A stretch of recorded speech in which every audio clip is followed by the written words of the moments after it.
الرجيم بسم الله الرحمن الرحيم الحمد لله رب العالمين والصلاة والسلام على خير خلقه وخاتم الأنبياء والمرسلين محمد صلى الله عليه وآله وسلم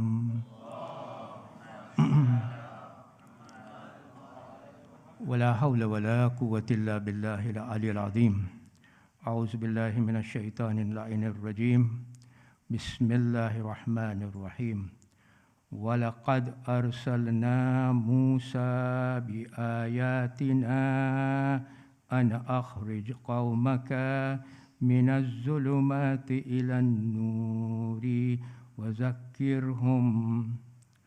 وذكرهم بأيام الله إن في ذلك لآيات لكل صبار شكور صدق الله العلي العظيم.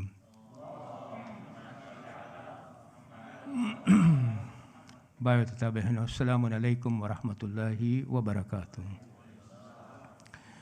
તો આપણો જે વિષય છે તે છે સુરત ઇબ્રાહીમ, સુરા ઇબ્રાહીમનું કન્ટિન્યુએશન. આપણે ગયા વર્ષે જ્યારે મળ્યા હતા ત્યારે આપણે ચોથી આયતની ચર્ચા પૂરી કરી હતી. આજે આપણે 5મી આયતની ચર્ચા શરૂ કરીશું. હવે આપણે 5મી આયતની ચર્ચા ઉપર આવીએ એની પહેલાં મને મુખ્તસરની સમરી આપવી છે જેથી કરીને આપણી કન્ટિન્યુઇટી રહે. તો સૂરા ઇબ્રાહીમ 14મો સૂરો છે કમ્પાઇલેશન પ્રમાણે, અને એ મક્કામાં નાઝિલ થયો હતો. ઘણા મુફસ્સીરો પ્રમાણે મક્કામાં નાઝિલ થયો હતો, પણ 2 આયતો છે 28મી અને 29મી. મુફસ્સીરો પ્રમાણે મદીનામાં નાઝિલ થયો હતો, કારણ કે એ લોકો રિઝનિંગ આ આપે છે કે જંગે બદરની અંદર રેફરન્સ છે. કુલ મળીને 52 આયતો આ સૂરામાં છે, અને આ સૂરાનું નામ ઇબ્રાહીમ એટલા માટે પડ્યું હતું કે 35મી આયતથી લઈને 41મી આયત સુધી પૈગંબર ઇબ્રાહીમ અલૈહિસ્સલામનો ઉલ્લેખ થાય છે, જેમાં હઝરત ઇબ્રાહીમ અલૈહિસ્સલામ અલ્લાહ સુબ્હાનહુ વ તઆલા પાસે દુઆ માગે છે મક્કાની સલામતી માટે, એના પોતાના માટે અને એના બાલ બચ્ચાઓ માટે, અને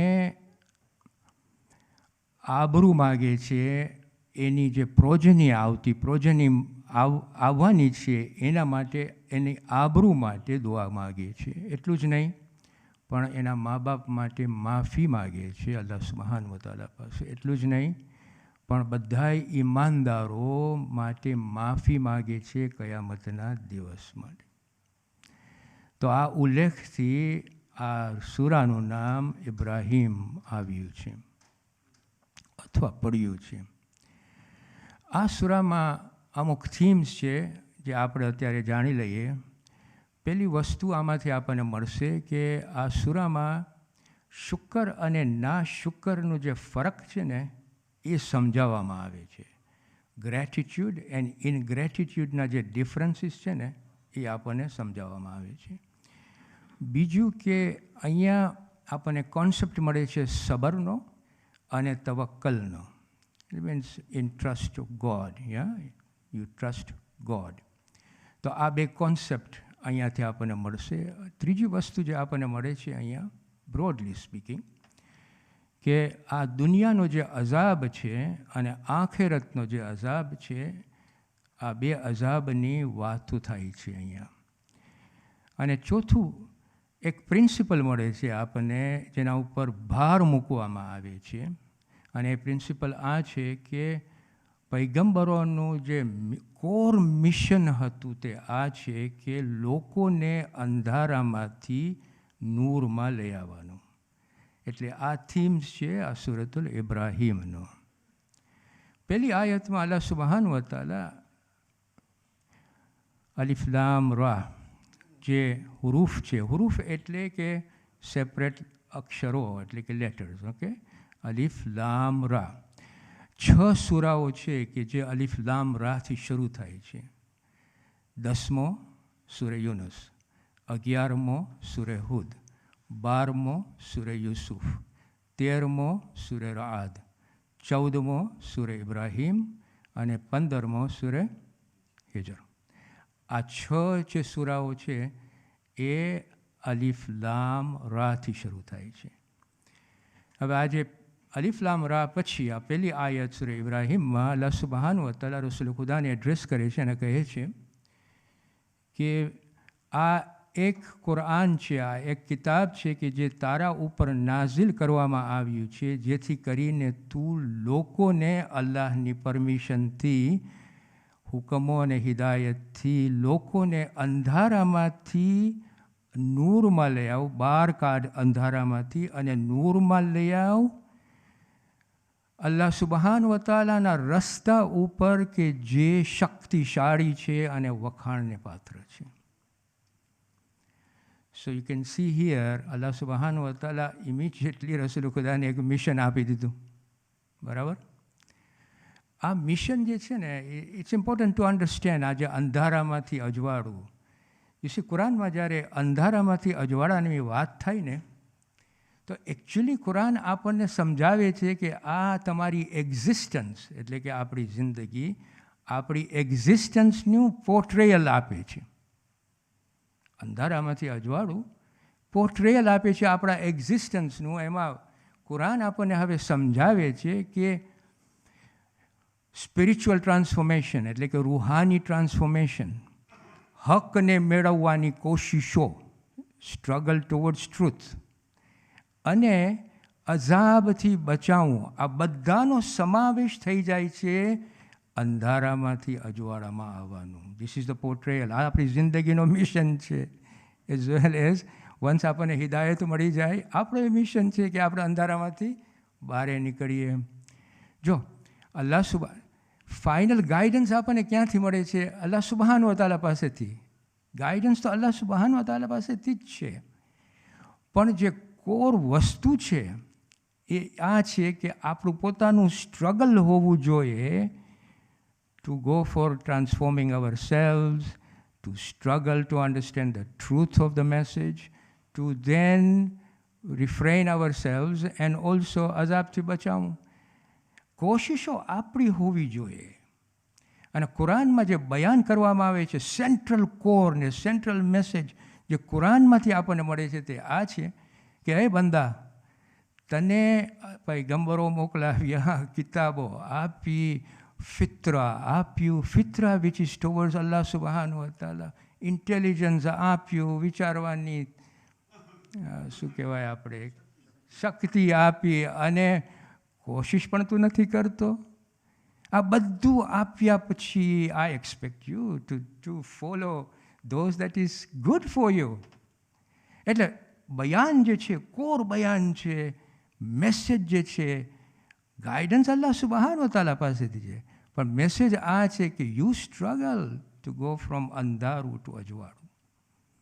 હવે આપણે એવા જ કામો કરતા હોય કે જે અંધારામાં જ રાખતું હોય ને પછી કે અલ્લાહ તું જસ્ટ નથી, આ જો તું મને ક્યાં ફગાવ્યો છે, ક્યાં એનો વાંક છે?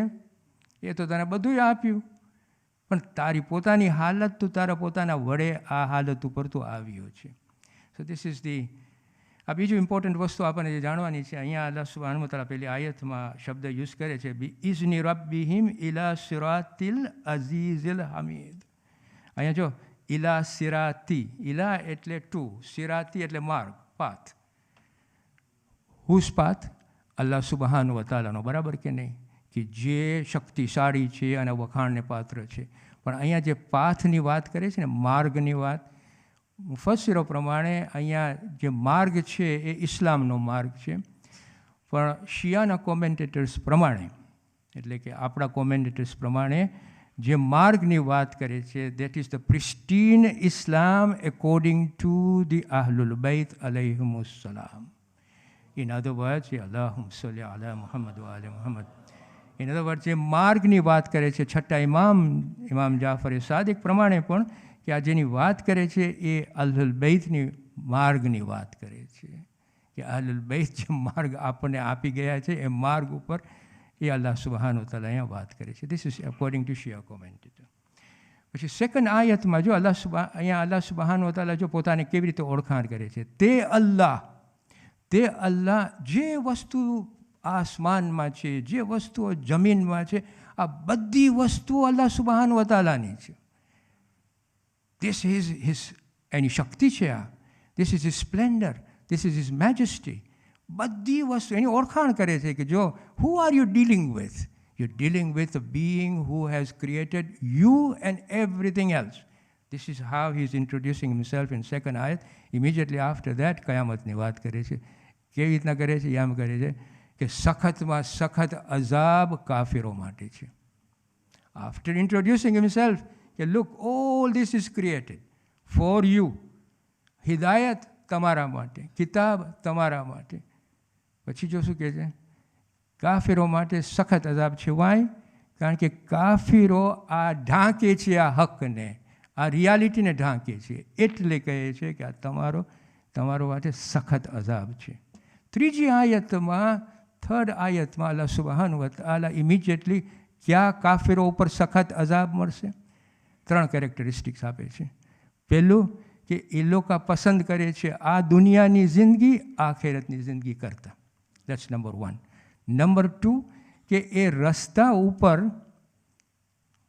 સોરી હું પોતે ભૂલી ગયો,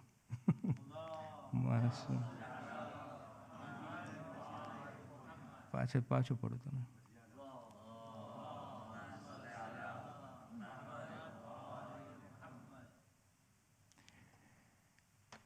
એ રસ્તા ઉપર એ લોકોને અટકાવે છે. That's the second one. અલ્હમ્દુલિલ્લાહ રબ્બિલ આલમીન.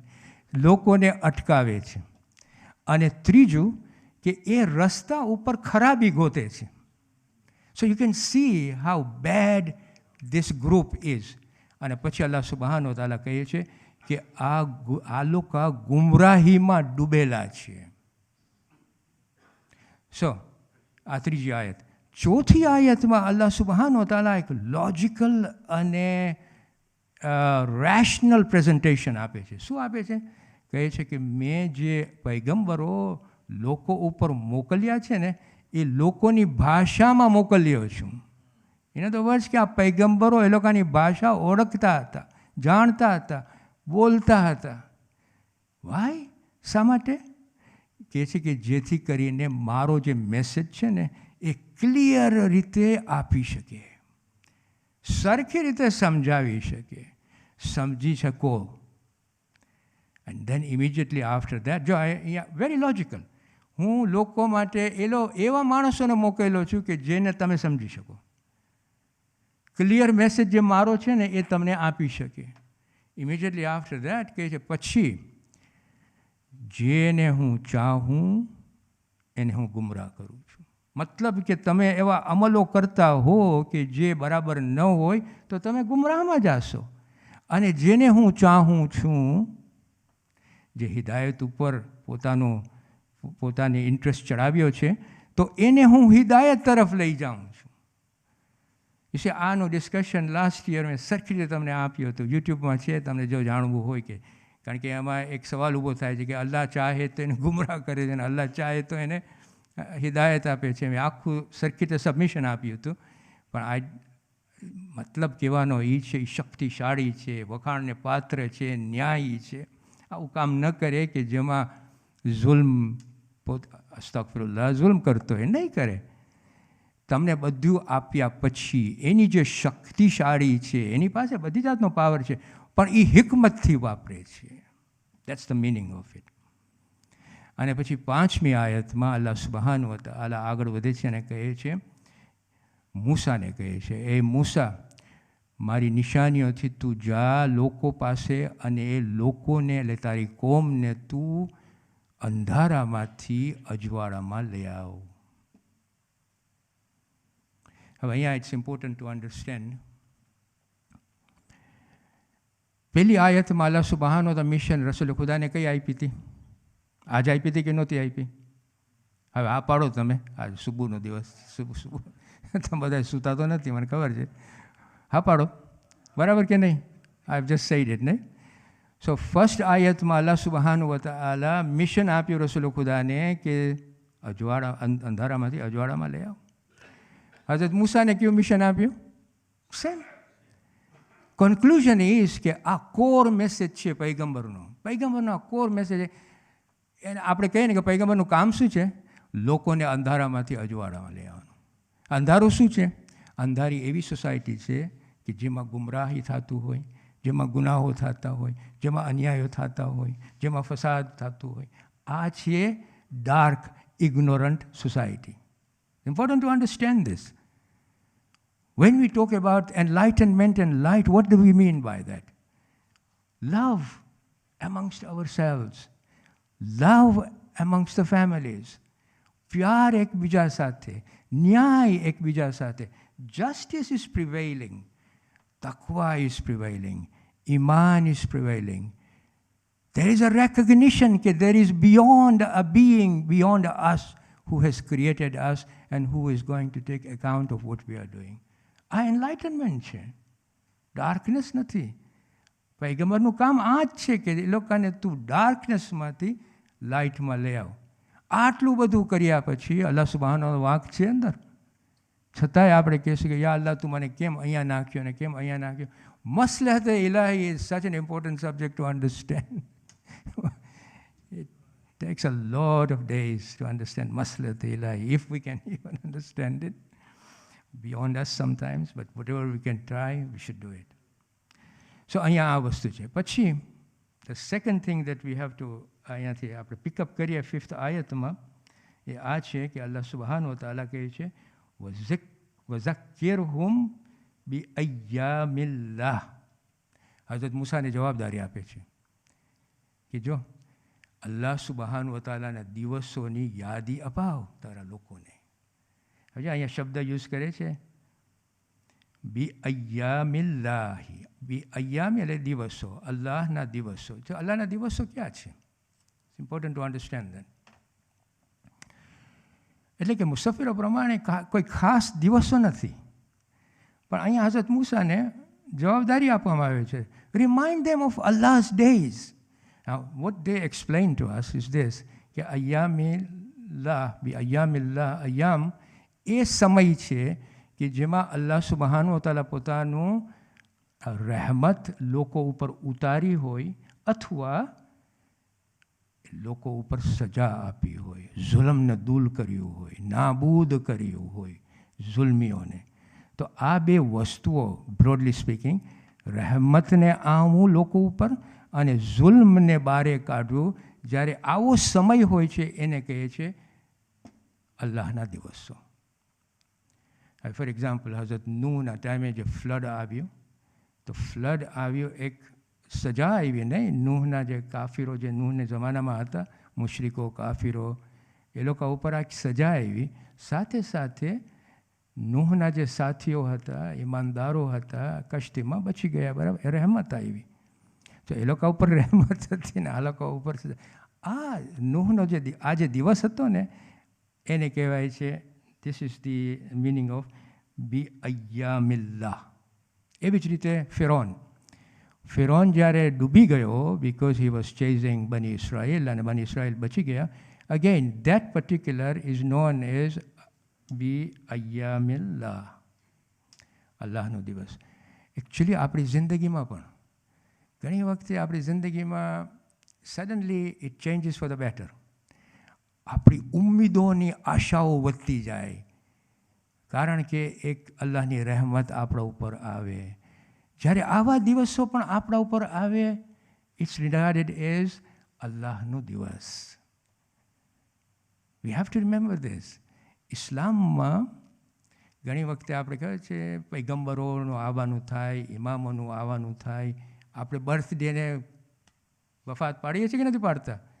અય્યામિલ્લાહ, અલ્લાહનો દિવસ છે. શા માટે? કારણ કે આપણે એ ટાઈમે અલ્લાહને યાદ કરીએ છીએ કે યા અલ્લાહ, તું આ હસ્તીને અમારી પાસે મોકલ્યો અમને નૂર આપવા માટે. અમે તને થેન્કફુલ, તમે થેન્ક માનીએ છીએ. અલ્લાહને યાદ કરો આ દિવસે, જ્યારે આપણે ખુશાલીઓ કરતા હોય, આપણે વફાત પાડતા હોય, તો આપણે અલ્લાહને યાદ કરવું જોઈએ. અલ્લાહનો દિવસ છે, કારણ કે આપણા ઉપર રહેમત આવી છે. It's very important. ઘણી વખતે એમંગ્સ્ટ અસ a personality emerge કે જે ઝુલ્મને બારે કાઢે છે, જે આપણી કોમ્યુનિટીમાં જસ્ટિસ લઈ આવતો હોય, એ પણ જો આપણી કોમ્યુનિટીમાં જસ્ટિસ લઈ આવીને આ કોમને આગળ કરતો હોય, એ પણ અલ્લાહનો દિવસ છે. એને પણ આપણને યાદ કરવું જોઈએ. શા માટે? કારણ કે અલ્લાહે આપણા ઉપર આ રહેમત મોકલાવી છે. ધી આઈડિયા ઇઝ કે જ્યારે રહેમત આવે છે ત્યારે હક અને ન્યાય સોસાયટીમાં આવે છે, અને જ્યારે સજા આવે છે ત્યારે એ ઝુલ્મીઓને નાબૂદ કરવામાં આવે છે. This is the meaning of it. આના ઉપર આપણને સખત વિચાર કરવું જોઈએ. અય્યામિલ્લાહ. હઝરત મૂસાની જે જવાબદારી આપવામાં આવી હતી, એ જવાબદારીમાં મુફસ્સિરો પ્રમાણે એની જવાબદારી આ હતી કે પ્રીવિયસ જનરેશનમાં જે નબીઓ આવ્યા હતા ને એની કોમ, આપણે સૂરે હુદમાં બધી ચર્ચા કરી લીધી છે. યાદ છે તમને? હા, આટલા બધા નથી પાડતા, ભૂલાઈ જાય છે, હું એ ભૂલી જાઉં છું. પણ આપણે સૂરે હુદમાં બધું કર્યા હતા, પૈગંબરો એની કોમ ને બધું. આ હઝરત મૂસાને હવે કહે છે કે તું યાદી અપાવ કે એ કોમમાં કઈ રહેમત આવી હતી અને એ કોમમાં કઈ જાતની સજા આવી હતી. આના ઉપરથી એ લોકોને કે સબકો મેળવે અને વિચાર કરે, ઊંડો વિચાર કરે, જેથી કરીને એ લોકોની જિંદગી અંધકારમાંથી અજવાળામાં લઈ જાય. કાલે આપણે ઇન્શાઅલ્લાહ આના ઉપર આ ડિસ્કશન મને આગળ કરવું છે. અત્યારે મને સ્ટાર્ટ નથી કરવું, પણ આગળ કરશું ને ઇન્શાઅલ્લાહ આપણે આ 5મી આયત પતાવશું. અસ્સલામુ અલૈકુમ વરહમતુલ્લાહિ વબરકાતુહ.